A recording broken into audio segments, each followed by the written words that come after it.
me what you thought about it. I thought, I didn't think there was any losers, to be honest with you. I thought it was a close fight. I think the thing that stood out to me the most is I didn't expect Floyd to do what he said he was going to do. He did it. He stood there. He banged it out.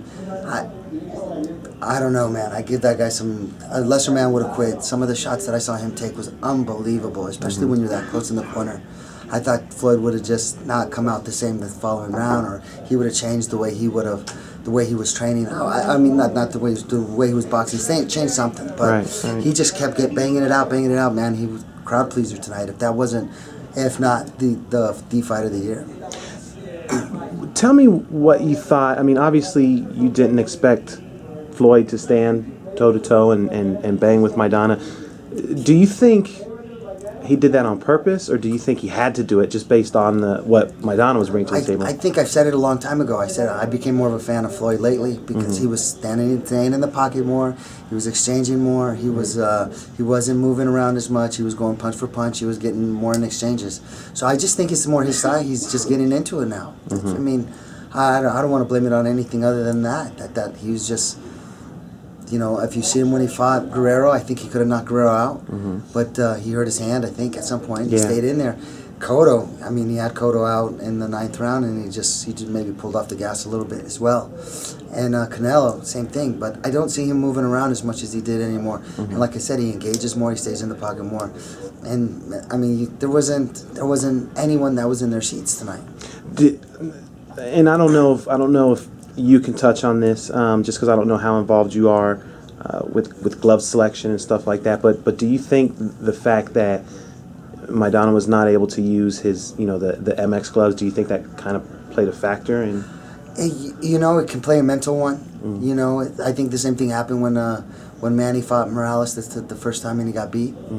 And so, the gloves were just so awkward for him. It took us time to get his hands in the gloves.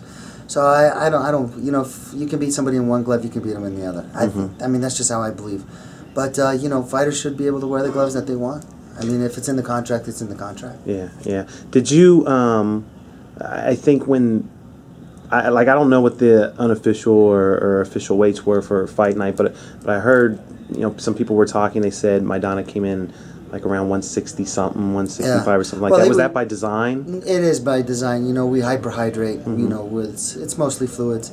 But then again, when you weigh him after the fight, like we always do, he was 157 pounds. Right. So, we lost 10 pounds of water in that fight. That's 10 crazy. pounds of fluids.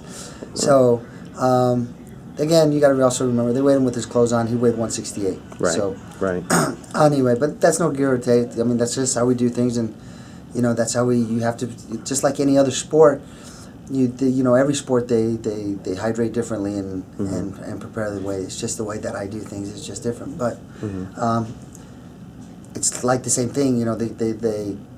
They criticized the way he looked physically, and I kept his body fat higher than normal because when you're getting into these 12 rounds, which I knew it wasn't going to be easy. I spoke to sparring partners of Floyd, and he's a lot stronger than he looks. It's a harder fight, and we needed that extra. I felt that we needed that extra bit of percentages because I think it was going to work for us in our advantage as far as energy and strength and stuff like that. So I'm happy the way we did things. The performance itself. I mean, I know in the Broner fight, it looked like he got a little tired towards the later rounds, but this fight, it didn't really look like he faded at all. Well, I think remember we only had 3 weeks for that fight to get ready. So, and I pushed him harder in those 3 weeks, and I probably pushed him. I've had to push him because we didn't have a chance to have the breaks that we normally have and the rest periods and things like that. So the Broner fight was just cramming 6 weeks, 7 weeks of training into those 3 weeks. So logically he gassed out a little bit towards the end, but he still pulled off almost 1,000 punches. He pulled off 900 tonight almost. That's crazy. So I was really happy tonight. He said he didn't get tired, but he says Floyd is just. Dude, he's just so crafty. He changes on you from defensive to offensive. The way his foot positioning changes. He started coming over with the right hand. He just changes it up. He starts from the bottom. He looks down, then throws up. He said it was just It was an experience for sure, you know, but he understands why he's the best fighter in the world.